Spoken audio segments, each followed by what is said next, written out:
Welcome to another session of Lunch and Learn. It's a program that is sponsored by Arkansas HVACR Association in partnership with the Arkansas Department of Labor and Licensing, their HVACR program, which governs and regulates what we do in our industry. We're grateful that Tony is with us every time. And I always say that that way, when you listen to this, you get to get it from the horse's mouth, and I get to be the other end. So anyway, that's supposed to be a funny, I guess. Welcome. What we're going to do is go ahead and crank up. It'll take me just a second here to get ourselves operating with our PowerPoint. Tony, can you see my screen now? It says, yes, sir. Good deal. I Very never good. really know which one's coming up. It always frightens me a little bit. Anyway, here we are. 90 plus furnaces, venting and condensation for today. I'm sure that a lot of folks that are listening today have had lots of problems with 90% furnaces in terms of their condensation freezing up. We have one really good contractor in North Arkansas that says he, for years, has never put a 90% furnace in an attic because he just didn't trust that it would not freeze at some point. That, of course, eliminates a lot of opportunities for him to provide his customers with a really good quality piece of equipment, getting excellent efficiency for that homeowner. The problem is not that the furnace, it's not the weather, it's that we don't necessarily know how to handle both of those things. Tony, we started off with 3 or 4 slides here that I thought would just be kind of funny to look at. This is one where they were venting with PVC pipe, and do you see the PVC pipe? It's all the joints have that good quality gray duct tape on them. Absolutely, the old good duct tape. So we won't stay on these very long, but I just thought it'd be kind of funny to look at. This is a problem that people are seeing, and this is, of course, the condensate. Well, the condensate freezing up. So we had a kind of a fun thing with stalactites, stalagmites, and yeah, this is the ice actually coming out of the exhaust vent, and who would have ever thought it could have done anything like that? But never say never, right? 21 below, it'll do it in a hurry. Yes, sir. Okay, Tony, I've seen over the years, a lot of people thought it was really cool to connect their new fireplaces or fireplace inserts into the ductwork. What do you think? I think people that have survived that have always thought it's cool. You can Google this, how dangerous, because people think, well, it's category 3, it's 90 plus, it's a safer furnace. Yes, it's a very safe furnace. It has a lot of bells and whistles on it that keep it from running when, like, the ice would froze up. But there was a doctor, and he built a house in Colorado, and they got the bright idea they were going to melt their snow. And it's not in a fireplace or a chimney, but it's the same principle. So they created a T and ran it into the driveway. His brother and their family came in and killed them all. You can look that up. It's dangerous. And we don't go into places like this, fireplaces or existing chases, existing vents. What I'd like the guys to know is on category 3, it's independent. When they glue it to that exhaust on that furnace, it's independent all the way out. One of the things that we need to point out early on is that some of the information we're giving today comes directly from manufacturer's instructions, and some of it comes from code. But Tony, as I understand, code always defers to manufacturer's instruction, and it has then the effective code. Is that correct? Yes, sir. And I would jump on with that and say 402 is a conflict in our code. And I'd say 90% of the time when the conflict arises, the manufacturer's instruction is the more stringent code. But here, the manufacturer's instructions say in the exhaust pipe, again, the discharge of the fumes has got to have a slope of a minimum of 1/4 inch. To drain that water back to that collector. Yes, sir. You know, that's an interesting thing, how that those fumes have got so much water in them and so little heat that they can condense inside even a concentric system. Even in the concentric system. And if there's a simple rule, you can go to Wikipedia and you can, for every 1 molecule of natural gas burn, it's going to generate 2 molecules of water. on what I found interesting after studying this is that on propane, for every 1 molecule of propane burn, it generates 4 molecules of water. So think about that for a minute. It's generating twice the amount of water during the same run period as your natural gas furnace. You know, that this is kind of an aside, but that's a little bit like people who hook up the propane or those kerosene type heaters in a house when they're doing construction and they're trying to dry it all out, and they wind up having a wetter house than they did before Yes, they turned sir. the heat on. Good point. So this is an example just of the horizontal slope on the exhaust side. So if you've got to run 30 feet, you've got to have 7.5 inches of slope. Here's a different one though, and that is for the condensate disposal. It's different than it was for the venting pipe. Here we're looking at 1/8 of an inch. Yeah, and I don't quite understand that. I mean, we're looking for fall, but I guess more characteristics would be we're not looking for the roller coaster, Tom. Give it a trap where it can freeze. Yeah, I until we started doing this, I always thought it was 1/8 of an inch on either way. I'm not 1/8, but 1/4 of an inch. Right. And I know if I were a contractor doing it, I would not be happy with a 1/8 inch fall in 1 foot. Yeah, that would just I would scare me. Visually to the eye, I'd want it going more than that. Yeah, but it's code. Section 307.1. It's there. Yes, sir. Oh, I want to say one other thing on this too, Tony, is I know I've heard some city inspectors who quoted 1/4, and to remind everybody that a city can make it more stringent if they want to. Yes, sir. All right. This is what you were just talking about on the traps. And I apologize, I didn't have a picture of actual PVC pipe for the discharge pipe there. So I drew this thing up to kind of note that, right here, you've got, let me see if I can do that where I can show it just a little bit better. Right here, you got the makings of a trap. Can you see me doing that, Tony? I see your turn. Yes. Yeah, good deal. So, before it freezes, that probably isn't a problem. It's not right, but you probably won't experience a problem. But just a little bit of water collecting right in here, which is where it would collect until you get another big gush coming down this way to push it on out. But if that little bit of water hangs right there and it's 20 degrees, 0 degrees, it's going to freeze. And then all of a sudden it's frozen up all the way across it. Solid. And didn't take long. Not when we get to those temperatures. Those temperatures taught us a lot. Hey, those guys that were on FaceTime with me all during that week, there was a lot of guys working a lot of hours. There really were. So this comes from some manufacturer's instructions that talks about, again, the vent pipe, not just the condensate line. I'm not in the trades all the time. I got out before 90% furnaces actually started being prevalent. But you have to insulate the vent pipe. Is that right? What we're running into and learning, like we discussed on our manual J loads here in Arkansas, we try to use a 20-degree day ambient to run our load.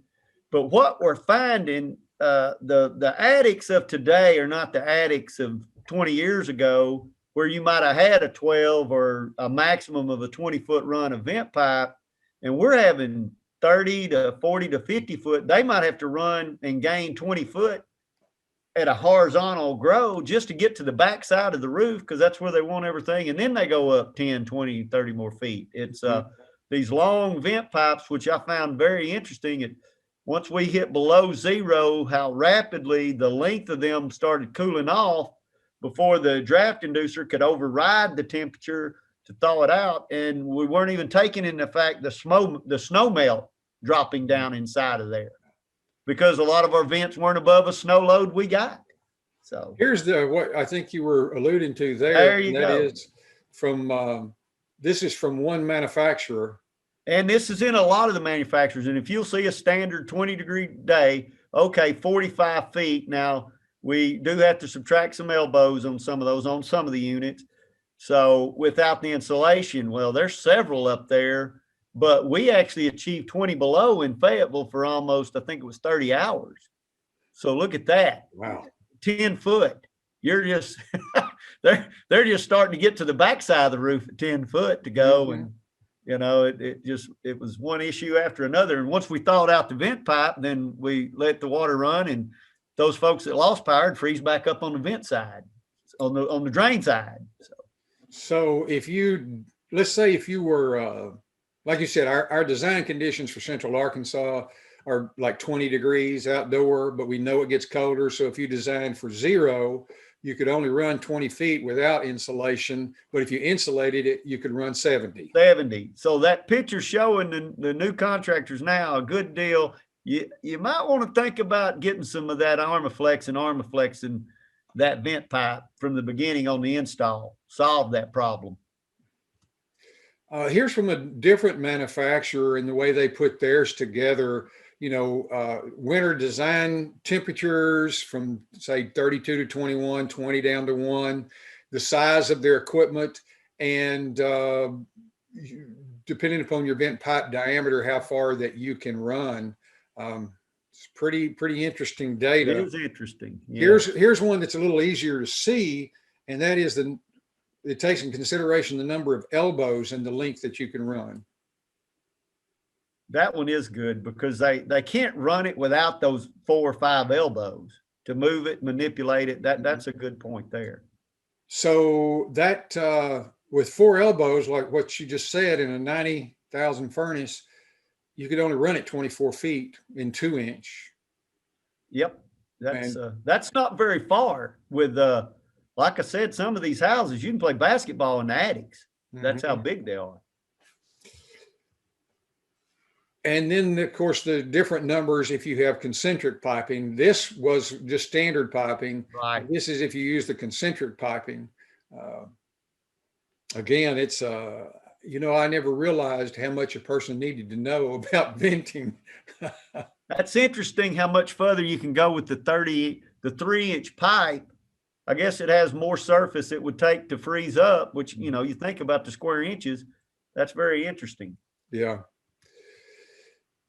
This is another manufacturer's instructions where they talked about if you are running your exhaust pipe horizontally, they don't want you to upsize the size of your pipe as it goes outside. You can if it's vertical. You can. And I will tell you for the 98 on a ream rood, it'll start off at 2, tell you to increase to a 3, and then decrease back to the 2 as you penetrate to the outside. And they have several pictorials on that. That's odd one on me there, but it's in there. That's a perfect example of why you need to know your manufacturer's instructions, because they vary from company to company. Yes, sir. Obviously, they want you to have a condensate drain trapped. We've been familiar with that a long time. This next slide shows one manufacturer and how they want theirs done.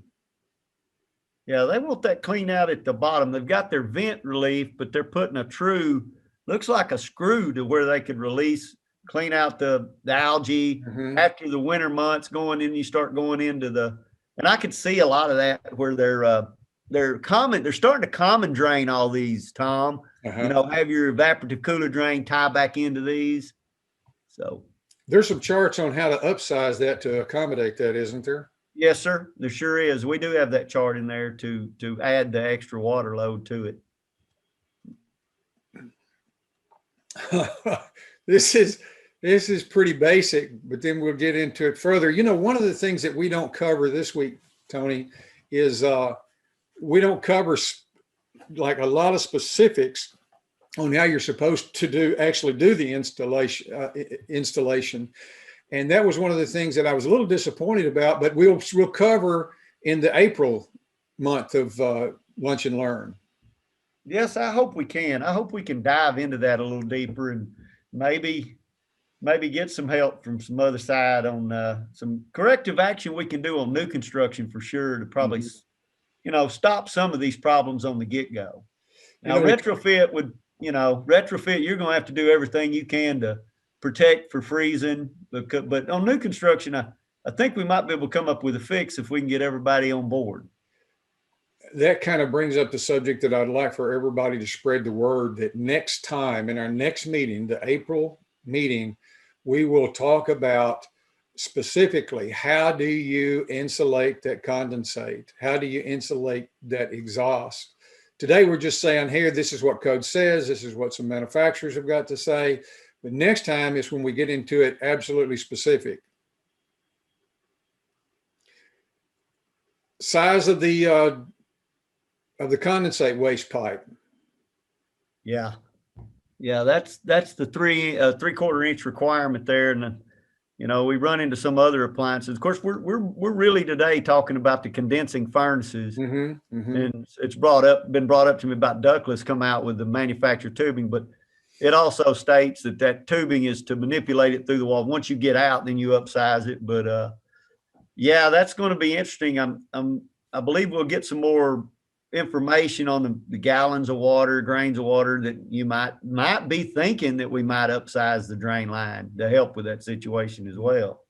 Well, you know, Tony, I know I've heard some folks say that you run the 3/4 or whatever all the way over to the outside, like over to the soffit. And then when you turn down, they think that you ought to go to a different size pipe. Like if you were 3/4, you ought to go to inch, 1.25 inches. Have you heard anything like that? No, I haven't, but there's all kind of talk since what happened in February. There's all kind, and the pictures you show were really interesting. How it freezes as it's falling. So, you know, whatever we're doing, we're going to have to make sure we do the best type of insulation factor we can to keep that flowing. I guess, is this correct that we're going to basically have to depend upon instructions from the manufacturers, because I don't see it in code? No, on the category 3. In fact, our code even tells you when you go to looking at the flue venting and the installation category 3, it's per manufacturer's instructions only. This again from manufacturer's instructions says, you know, this is kind of like one of those duh statements. Make sure it doesn't freeze. And you didn't really have to tell me that, but I guess maybe we should have known more about it prior to this big freeze. Another thing is that, you know, where do you go with the condensate once you've got it and you get it to the outside? You want to address that first one? I will address that.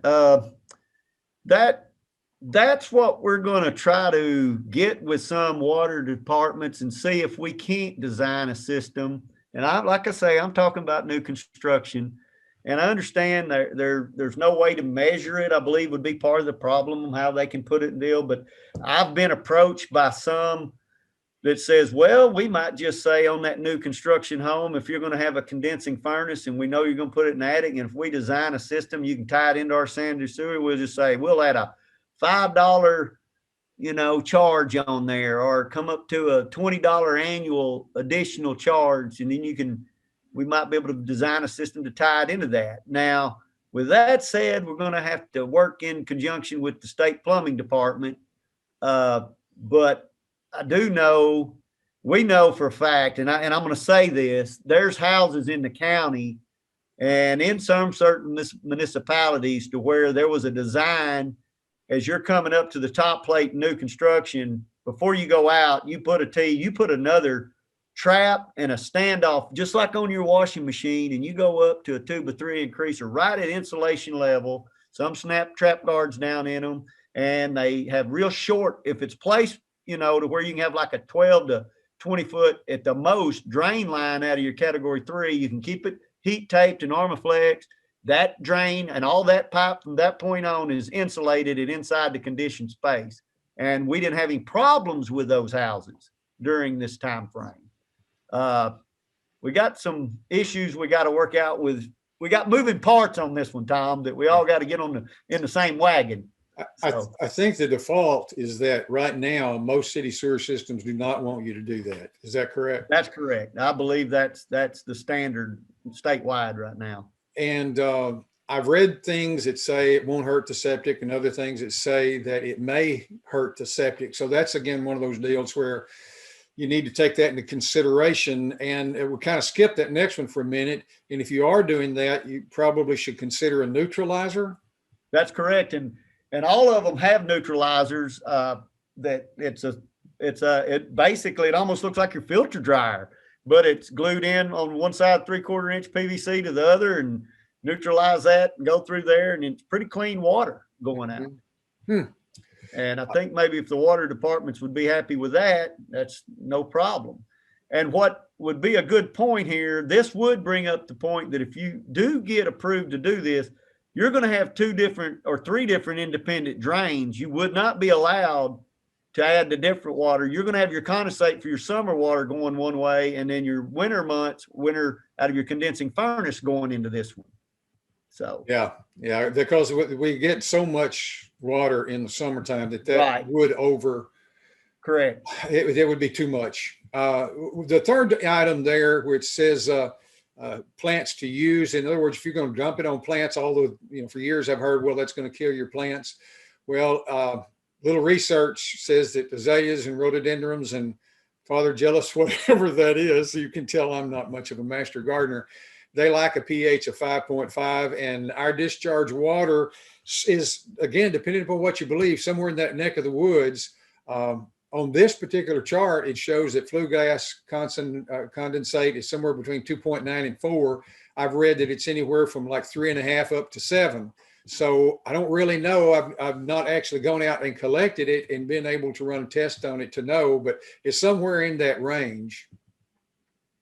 Yeah. And I believe if they even put neutralizers on there, it would be down there. Mm-hmm. You know? So I had one contractor tell me that his homeowner planted azaleas near where the outlet was, and they really thrived. But again, I love it. Yeah, I am not a master gardener, so we're just talking, sharing thoughts. If you guys that are listening in, if you know anything, if you'll send us an email on that, I would appreciate it. In fact, here's a phone number, 501-682-9201. If you got questions, compliments, or complaints on code issues, you can call that number and they will forward it right on to Tony. Tony, aren't you the lucky man to get to take those? Yes, sir. And it does ring. Our next session is going to be in April. It'll be April the 12th on that Monday at noon, just like always. Please be sure and have some people tune in, because we're going to be talking about specifically how to insulate. And I think, as we said earlier, most of it's going to come from manufacturer's instructions, because code is kind of quiet on that. Yes, sir. And I believe we'll have some pretty good pictorials out of some of these new instructions that will help us. Well, we try to limit our conversations to about 20 minutes, definitely never go over 30. And that's why we have to stretch this one on out into the month of April. So we've been going for about 20 minutes. It's time for us to stop. I hope everybody had a good burger, good order of fries, and something good to drink. Hey, and it's about time to go back to work, isn't it?